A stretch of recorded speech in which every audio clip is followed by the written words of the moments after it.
우리가 잘 아는 김소월의 진달래꽃을 보는데 좀 다른 각도에서 보려고 해요. 좀 이해를 좀 높이려고 보는 거고, 아는 거죠. 너무나 잘 아는 건데 그 다른 차원에서 조금 더 확인을 하시고, 제가 그 3, 4월에 산문을 하더라도 기출문제 풀이할 때 현대식 거 같이 가져와서 교과서 활동까지 같이 한다고 했을 때 우리 교과 활동에 이 진달래꽃이 들어가요. 그때 다시 한번 언급을 할 건데, 여기서 보면은 나보기가 역겨워 하는데, 이 역겨워라는 말이 또 어떤, 이제 우리가 지금까지 알던 기존에 알았던 그 말고 다른 방식으로 확인을 할 건데, 나 보기가 역겨워 가실 때에는 말없이 고이 보내드리우리다 하면서, 우린 1년, 2년, 3년, 4년에서 이 화자의 그 태도를 보잖아요. 그런 거, 기존에 계속 나왔던 거, 그런 걸 오늘 이제 빼고 다른 각도에서 확인을 할 거예요. 영변의 약산, 진달래꽃, 아름다다, 가실 길에 뿌리우리다. 가시는 걸음걸음, 놓인 그 꽃을 사뿐히 들여밟고 가시옵소서. 나 보기가 역겨워 가실 때에는 죽어도 아니 눈물 흘리우리다 하면서 사뿐히 들여밟고에 제가 또 글씨체를 바꿔놨어요. 님의, 우리가 지금까지 봤던 거에서는 님을 보내는 그런 상황이었는데, 여기서 볼 때 님의 명복을 빌기 위한 망가로 또 다른 방식으로 보는 각도가 있기 때문에 우리가 물론 조건에 주어지는 걸 확인하고서 확인을 하겠지만, 조건에 그런 식으로 주어질 수가 있기 때문에 여기까지 우리 김소월의 접동세를 봤으니까 진달래꽃까지 한번 확인하면서 진행을 할게요.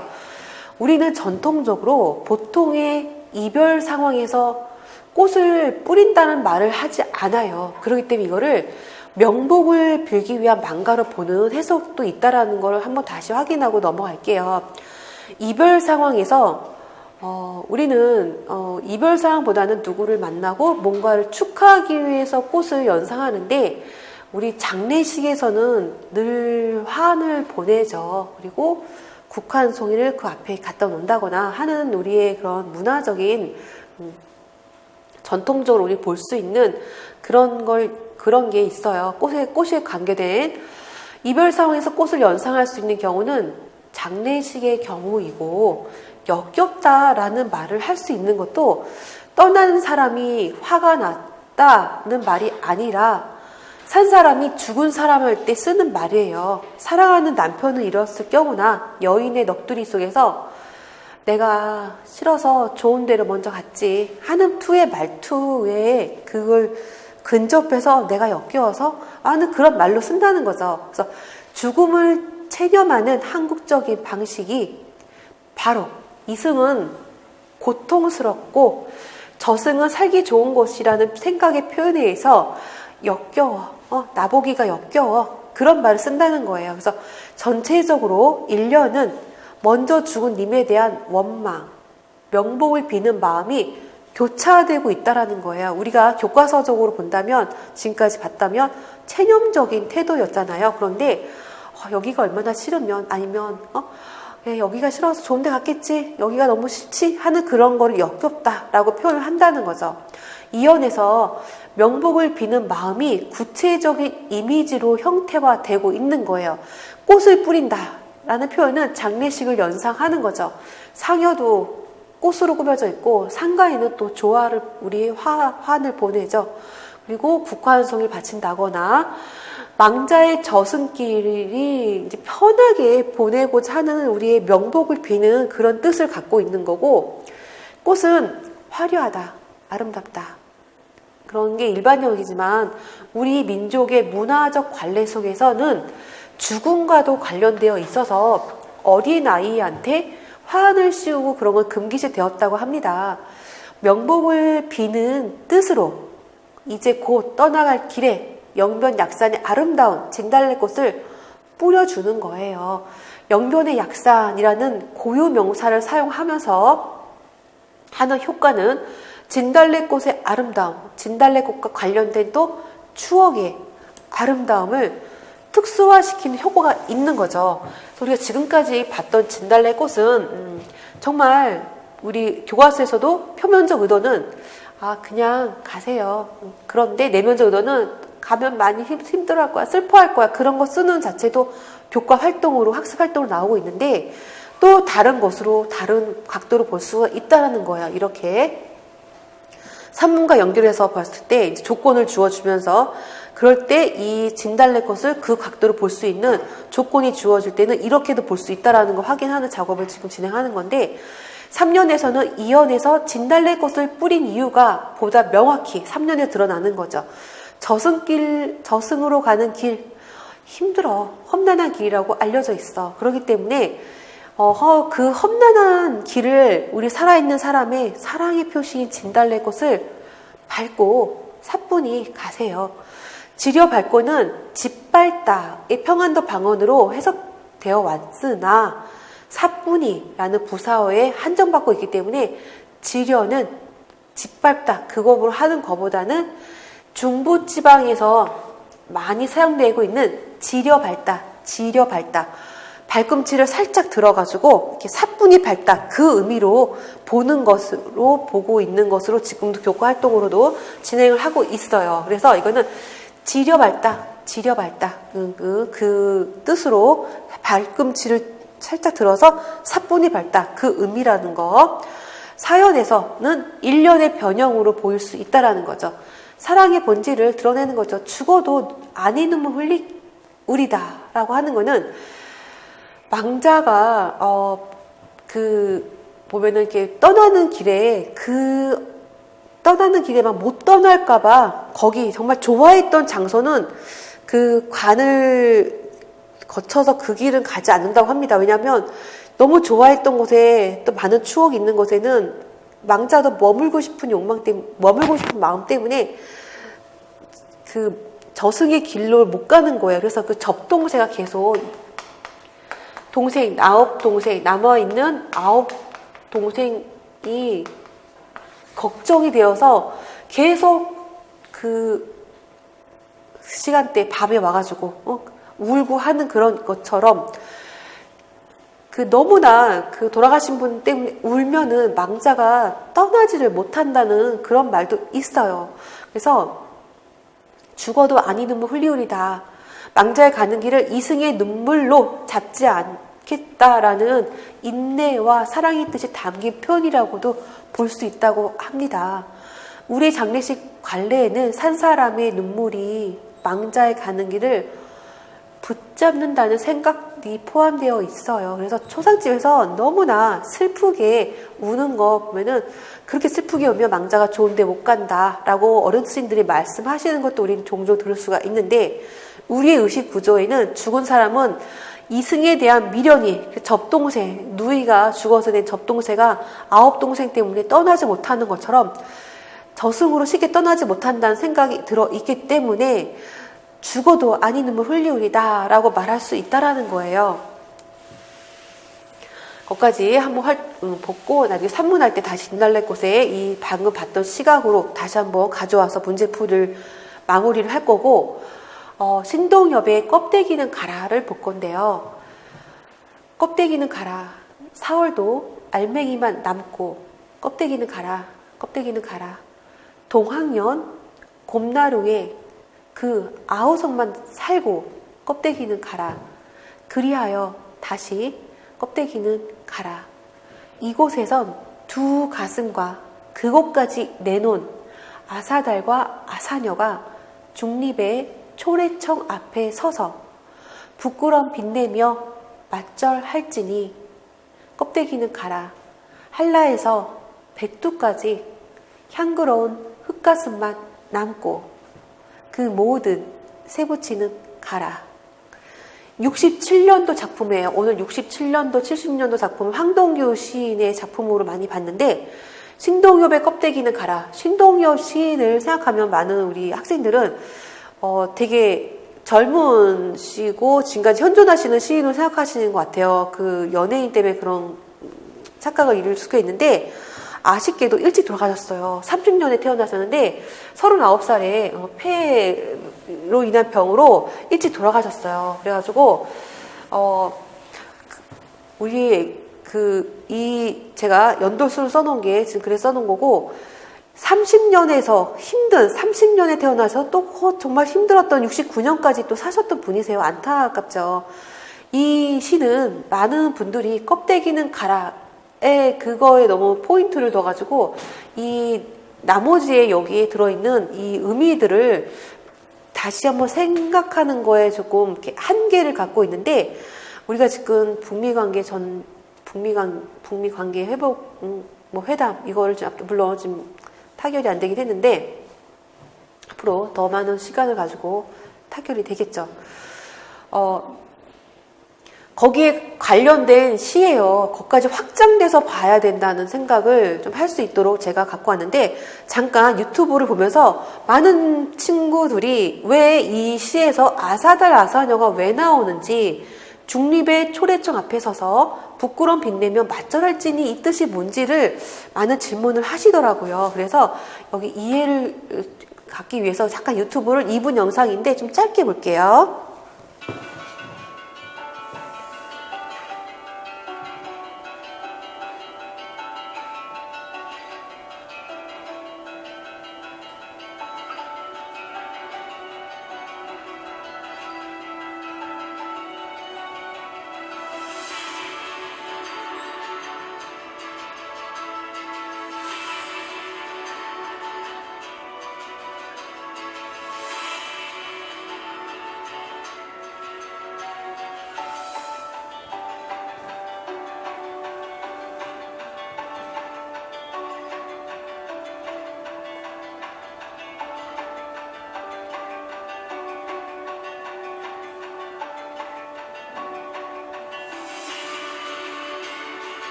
여기까지 보고 마무리를 할게요. 방금 봤던 우리 설화를 보려고 했던 거이기 때문에 방금 우리 아사달 아사녀가 나왔던 석가타, 그런데 왜 무용탑이 됐는지 확인을 했어요.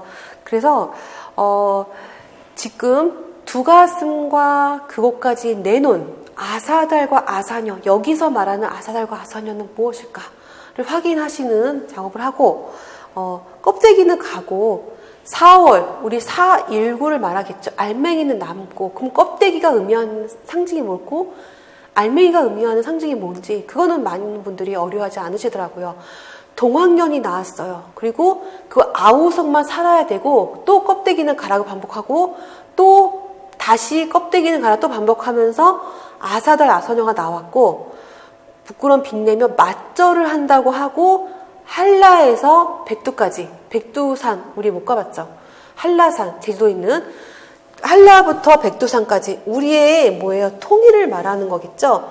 그 향그러운 흙가슴만 남고, 또 모든 뭘 가라고 합니까? 이때까지 껍데기는 가라고 했는데 세부치는 가라고 하고 있어요.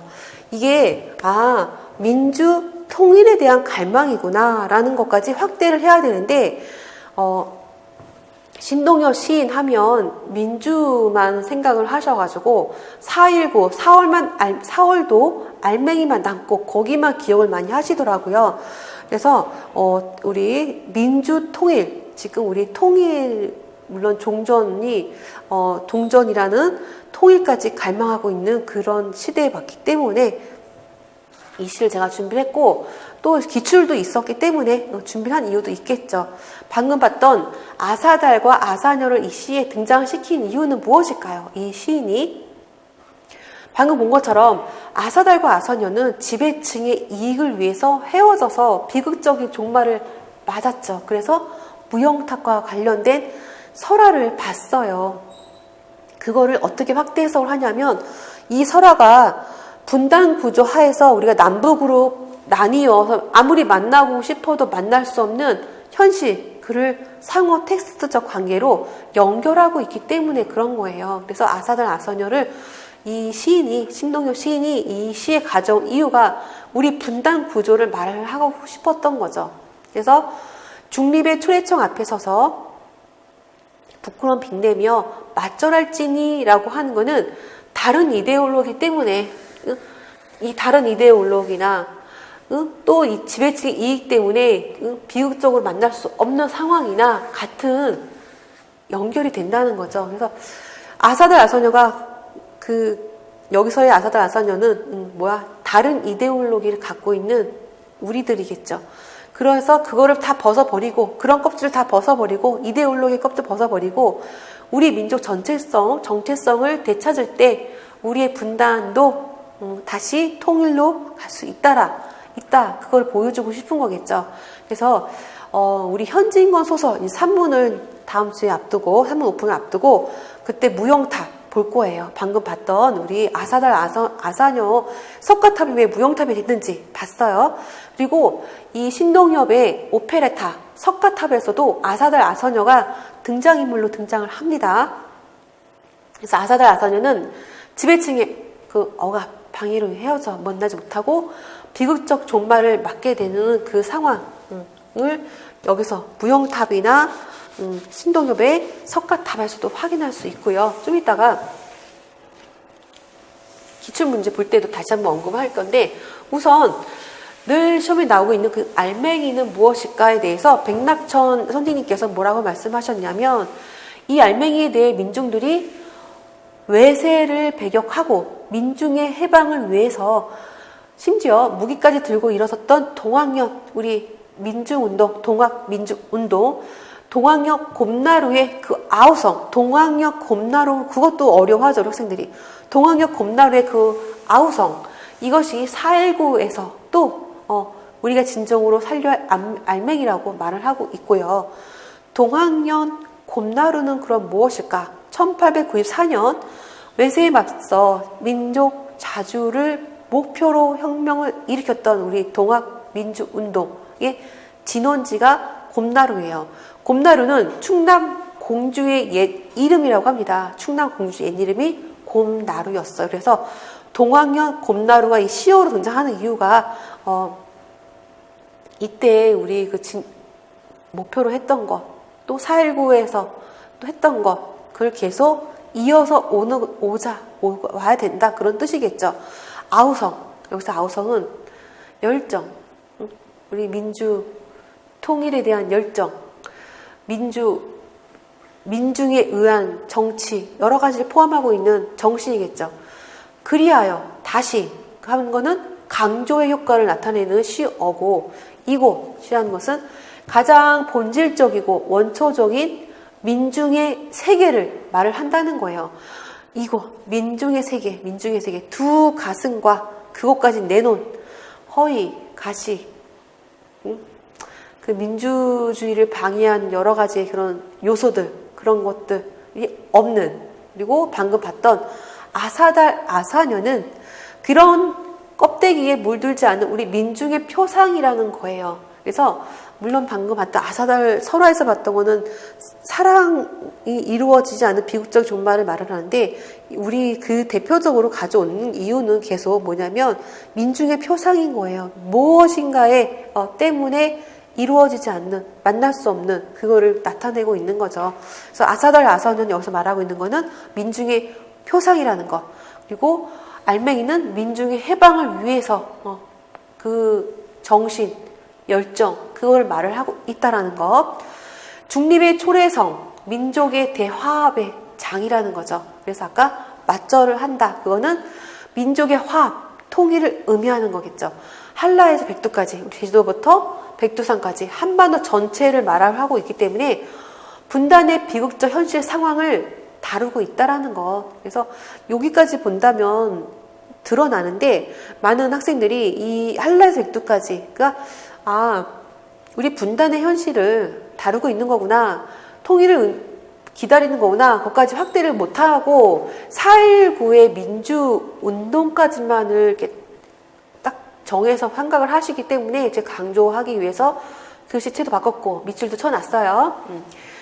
4.19의 자유, 평등 사상이 통일 사상으로까지 확대되는 거를 바라는 작가의 의도에 담겨져 있는 시어를 찾으시오, 시행을 찾으시오 하면은 한라에서 백두까지를 찾으셔야 되겠죠. 향그러운 흙가슴, 평화, 통일, 그쵸? 평화, 통일의 정신이 향그러운 흙가슴으로 나타나 있고, 세부치는 뭐 딱 느껴지죠? 전쟁, 총알, 무력, 폭력, 군사, 그런 걸 상징하고 있는 거라는 거. 그래서 껍데기, 쇠붙이, 알맹이가 상징하는 거 나올 수 있겠죠. 1년에서는 4월 혁명의 그 염원, 그때의 민주주의를 우리 바랬던 소망, 그것들 말하고 있었고, 2년에서는 동학민주운동에 대한 그 소망, 열정을 말하고 있었고, 3년에서는 한라에서 백두까지. 그래서 우리 통일에 대한 그 시상이 확대되고 있다라는 거. 그리고 마지막 4년에서도 통일 조국을 바라고 있다라는 거. 방금 봤던 신동엽의 껍데기는 가라의 기출 문제를 확인을 할게요. 다음 시를 제재로 하여 문학과 현실의 관계를 지도하려고 한다. 교수 학습 활동에 관련된 물음에 답하시오 했어요. 위의 시를 읽고 고등학교 학생들에게 지도하려 할 때 지도 내용을 다음 조건에 맞추어 작성하시오 했어요. 창작의 시대적 상황이 어떤 상황이었어요? 아까 우리 발표한 게 60년대였단 말이에요. 60년대 후반 상황과 작가 의식이 뭐였어요? 방금 말한 것처럼 4.19에 담겨져 있는 우리 민주주의에 대한 소망, 그 다음에 동학연에 담겨져 있는 그 열정, 정신, 그리고 한라에서 백두까지 바라는 통일의 염원을 그런 상황에서 작가 의식을 제시해야 되겠고, 대표적인 표현상의 그 효과, 껍데기는 가라, 하라라는 명령형의 효과를 말을 해야 되겠고, 문학의 사회적 기능을 제시를 하면서 써야 되는 거였어요. 조건이 이런 조건이었고, 확인을 할게요. 창작의 시대적 상황은 60년대였고 남북이 분단되어 있었죠. 독재 정권 상황이었어요. 그래서 작가는 동학민주운동과 4.19 혁명의 의미를 회복하고 싶은 열정과 정신을 표명하고 있어서 껍데기에 물들지 않는 민중의 세계를 지향하고 있는 거였어요. 이번에서 효과, 우리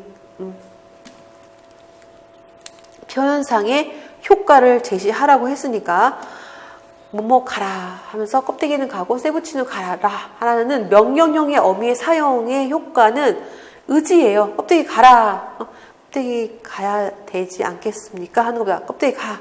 그래서 우리 많은 패러디가 나왔었죠. 껍데기는 가라라는 패러디가 많이 나왔었는데, 껍데기는 가라라는 반복적 식으로 아까 몇 번 반복을 했었죠. 리듬의 형성과 주제를, 그래서 너무 껍데기를 가라의 주제를 가지고 막 생각하기 때문에 조금 확대하기가 좀 어려울 만큼 주제가 화려히 드러날 수 있도록 반복을 하고 있어요. 그래서 껍데기와 알맹이라는 대조적인 시어로 주제 의도를 더 명료하게 드러내고 있다라는 거죠. 껍데기는 가라 하면서 우리 3번에서 보면은 문학의 사회적 기능을 제시하라고 했어요. 껍데기는 가라 하는 거는 민중이 주체가 되는 역사를 회복하고 싶은 거예요. 지금 민중이 주체가 되는 역사.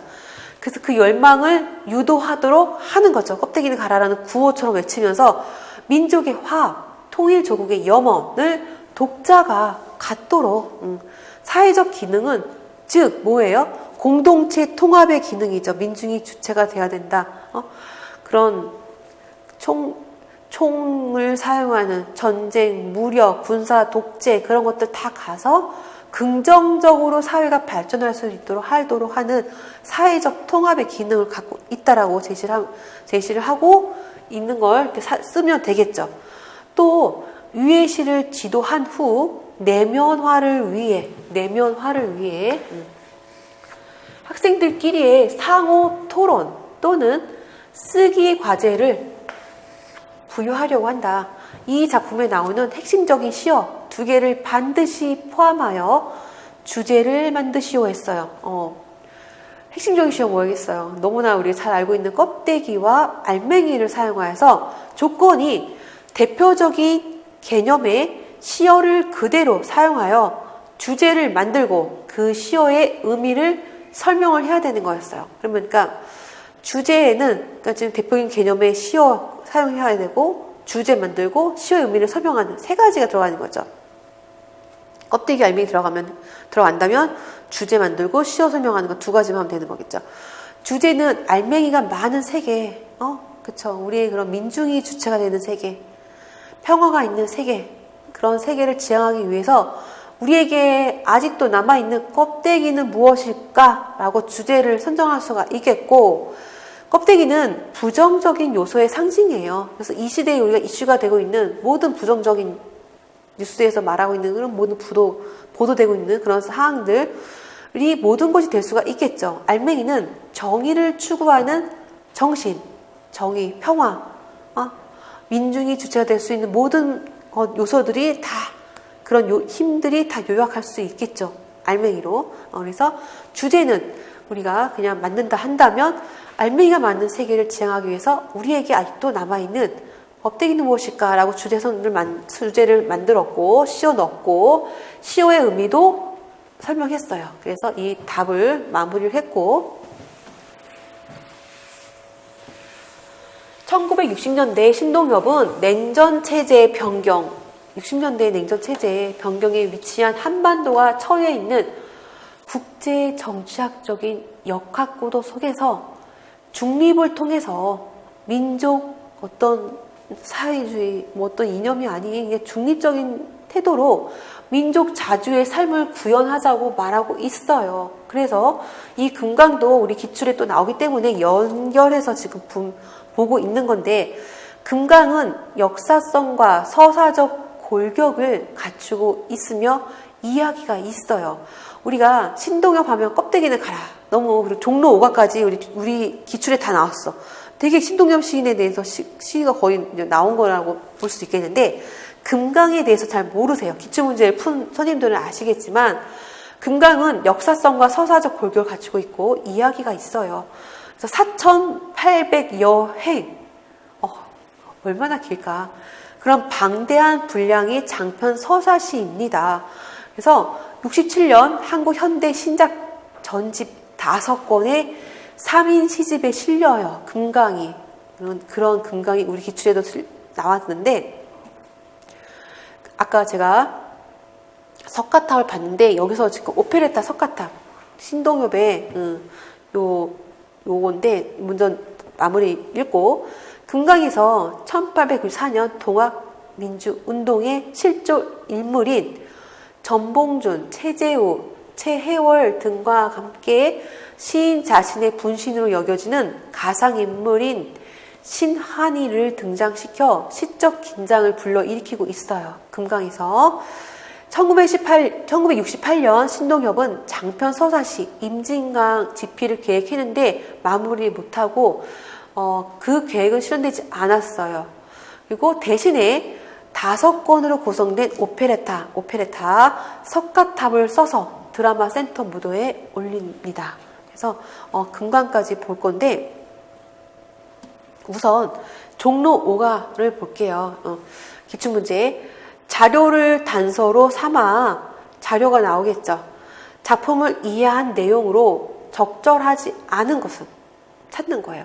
적절하지 않는 것이 3번이고 나머지는 맞는 건데 자료 볼게요. 자료가 뭐라고 써 있냐면 이 시는 1967년에 발표된 신동엽의 종로 5가라는 작품으로 원래 서사시 금강의 후화 1로 삽입되어 있다가 독립하여서 한 편의 시로 완성된 것이 종로 5가라고 합니다. 우리 신동엽 시인 하면은 종로 5가 껍데기는 가라. 많은 학생들이 잘 알고 있는 것 같아요. 그래서 이 자료를 단서로 삼아 작품을 이해한 내용으로 적절하지 않은 것을 찾는 거였는데 종로 5가 시간을 볼 거예요. 우선 아는 것부터 읽어볼게요. 시적 화자를 관찰자로 설정하여, 시적 화자 관찰자로 설정한, 이 말이 틀렸는데 시적 화자가 관찰자로 설정되지 않았고 지식인의 한계를 비판적으로 조명한 작품도 아니었어요. 시적 화자가 그 노동자라고 딱 그 명시가 돼서 시어로 나오기 때문에 시적 화자를 관찰자로 설정한다. 거기까지는 뭐 맞나 틀리나 모를 수도 있겠지만 그 노동자로 설정이 된 걸 봤을 때 지식인의 한계를 비판적으로 조명하고 있지는 않다라는 걸 확인할 거예요. 시적 화자를 관찰자로 본 거는 노동자로서 관찰자로 보는 것까지는 맞지만 잠깐 수정할게. 맞는데 지식인의 한계를 비판적으로 조명하고 있지 않아요. 노동자라고 밝히고 있는 시어가 있어요. 그거 좀 더 확인하면 되고 나머지 맞는 거 우선 읽어볼게요. 원작의 맥락에 볼 때 금강 동아혁명의 현대성을 보여주는 작품이다. 우리가 종로 5가라는 시를 지금 보지 않았고 금강의 그 장편 서사시를 보지 않았지만 원작의 맥락에서 볼 때 동아혁명의 현대성을 보여주는 작품이다. 시인의 인식 지평이 미래에 대한 낙관적 전망에까지 이르지 못한 작품이다. 낙관적 전망까지 이르지 못한 게 왜 있을까 하는 것을 다시 한번 확인하면서 시를 보면서 동아혁명의 현대성이 있는지도 확인하고 60년대, 70년대 순수 참여 논쟁에서 참여론의 문학적 성취 중 하나로 평가되는 작품이라는 것은 우리가 방금 시를 보면서도 확인을 했었고 시를 보기 전에도 확인을 했었고 한 가족으로 상상되는 인물들의 삶의 모습을 통해 사회의 구조적 모순을 드러낸 작품이구나. 요거를 보면서 종로 5가 시를 볼게요. 계속 비에 젖고 있었다. 요거 잠깐만 봐서라도 이걸 봤을 때 낙관적 전망이 이르지 못하고 있다는 작품이라는 거를 우리는 비에 젖고 있었다. 그 시어를 보면서 우리 확인할 수가 있어요. 이슬비 오는 날 종로 5가 서시 오판 옆에서 낯선 소년이 나를 붙들고 동대문을 물었다. 낯선 소년이 동대문이 어디에 물었어? 동대문을 몰라. 이 낯선 소년은 어떤 소년일까요? 밤 11시 반 통금에, 여기도 지금 통금이 나오고 있어요. 통금에 쫓기는 군상 속에서 죄 없이 크고 맑기만 한 그 소년의 눈동자와 내 도시락 보자기가 비에 젖고 있었다. 국민학교를 갓 나왔을까? 이건 뭐야지? 중학생 아닌 것 같아 하고 보는 거겠죠? 새로 사시는 운동화겠죠. 운동화 벗어 품고 오타가 있네요. 운동화 이렇게 벗어 품고 제가 다시 한번 확인할게요. 그 소년의 등 허리선 먼 길 떠나온 고구마가 흙 묻은 얼굴들을 맞부비며 저희끼리 비에 젖고 있었다. 또 비에 젖고 있었다라고 나옵니다. 예전에는 지금 우리가 참 잘 살게 된 시대에 그래도 살고 있어서 새로 신을 사고 하는 거에 대한 관심을 갖지 않는데 예전에는 새로운 곳을 간다거나 아니면 무슨 날이 됐을 때 신발을 선물 받는 그게 상당히 기뻤다고 합니다. 충청북도 보은, 속리산 아니면 전라남도 해남 땅 어촌 말씨였을까? 나는 가로수 하나를 걷다 되돌아섰다. 그러나 노동자의 홍수 속에 묻혀 그 소녀는 보이지 않았다. 그렇지. 눈노가 바람이 부는 질척질척한 겨울날 종묘담을 끼고 돌아가 나는 보았어. 그의 누나였을까? 상상의 인물이 나온다는 것이 확인이 되고 있어요. 부은 한쪽 눈에 창녀가 양지 쪽 기대 앉아 속내의 바람으로 때 묻은 긴 편지를 읽고 있었지. 그리고 언젠가 보았어. 세종로 고층 건물 공사장 자갈지게 등잠하던 노동자 하나 허리를 다쳐 쓰러져 있었지. 그 소년의 아버지였을까 하면서 또 추측하고 있는 허상의 인물, 상상 인물 추측하고 있는 반도의 하늘 높이서 태양이 쏟아지고 싸늘한 땀방울 뿜어낸 이마엔 세죽일 강물, 대륙의 섬나라에 그리고 또 오늘 저 새로운 은행국의 물결이 뒹굴고 있었다. 남은 것은 없었다. 나날이 허물어져가는 그나마 토방 한 칸. 봄이면 숲, 여름이면 나무 뿌리, 가을이면 타작 마당을 휩쏘는 빈 바람. 빈 바람, 변한 것은 없었다. 이조 500년은 끝나지 않았다. 옛날 같으면 북간도라도 갔지. 기껏해야 버스길 300리 서울로 왔지. 고층 건물 침대 속 누워 비료 광고만 뿌리는 그 머리 마을. 또 무슨 넉살 꾸미기 위해 짓는지도 모를 빌딩 공사장. 도시락 차고 왔지. 이슬비 오는 날 낯선 소년이 나를 붙들고 동대문을 물었다.